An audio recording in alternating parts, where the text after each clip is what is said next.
All right, this is on solving radical equations. A radical equation contains a variable within a radical. Recall that you can solve quadratic equations by taking the square root of both sides.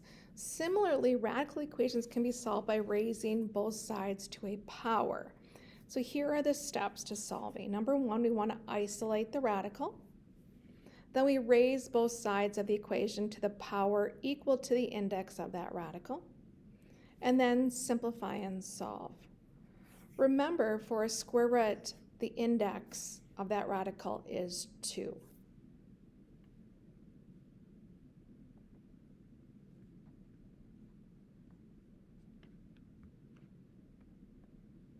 So here's the first example.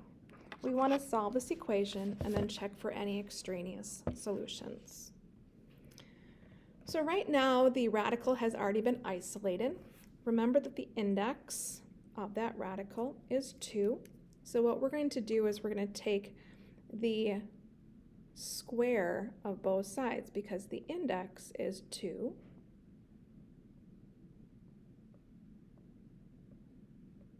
So we have to do that to the other side also of the equation. Then what happens is the index and the power cancel out and we're just left with the radicand of x plus 2. And then the right side, 15 times 15 is 225. And now we solve. So we're going to subtract 2 from both sides. And we get x equals 223. We do want to check all of our solutions for extraneous solutions if they are. So here's the check. So when you check, you substitute 223 back into the original equation. So 223 goes in for x.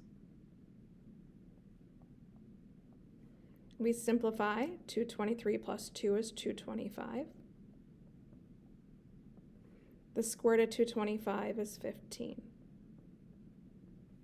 So it checks. So 223 is our solution. Second one. This one we do have to isolate the radical, so we're going to subtract 5 from both sides.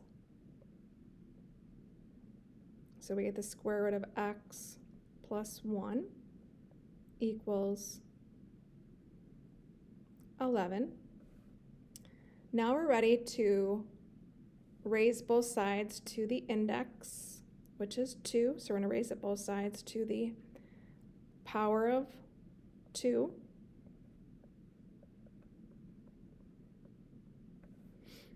So the index and the power cancel out, so we're just left with x plus 1.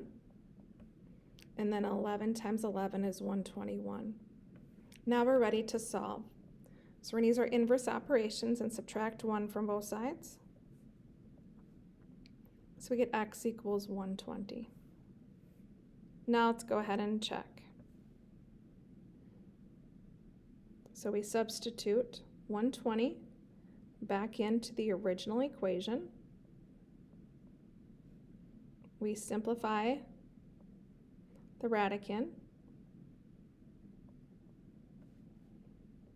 The square root of 121 is 11. 5 plus 11 is 16. So yes, it works. So 120 is our solution.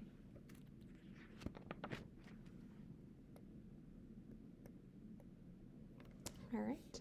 Notice now our index is now a power of 3 that we'll be raising to. So we raise both sides to the third power. So the index and the radical power will cancel out, so we're just left with 3x minus 4. On the right, 2 cubed is 8. And now we solve it using our inverse operation, so we're going to add 4 to both sides. Simplify the right side. 8 plus 4 is 12. Then inverse operation again, divide both sides by 3, and we get x equals 4. So we're going to check that solution.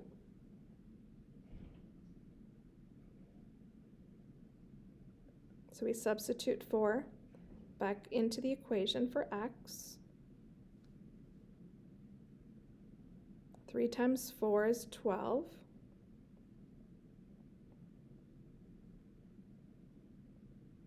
Eight minus 4 is, or 12 minus 4 is 8.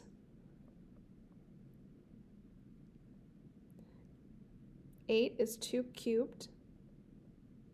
The cube root of 2 cubed is 2. So it does work.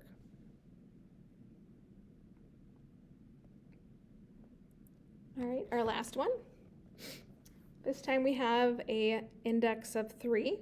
So we're going to raise both sides to the third power.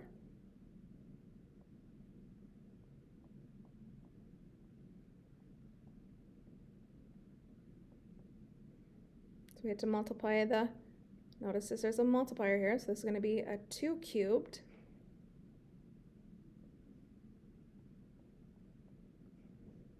So everything gets raised to the third power. Now what's left on the left is x plus 6. On the right, 2 times 2 times 2 is 8. And then cube root of x minus 1 is x minus 1. Now we're going to distribute that 8.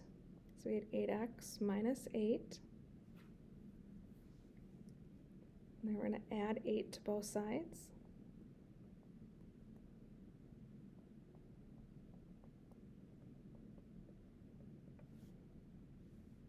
And then we'll subtract x from both sides.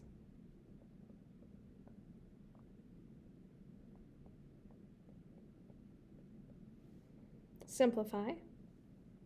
And then divide both sides by 7. So we get x to be 2. And we want to check that answer. So we're going to substitute 2 in for x.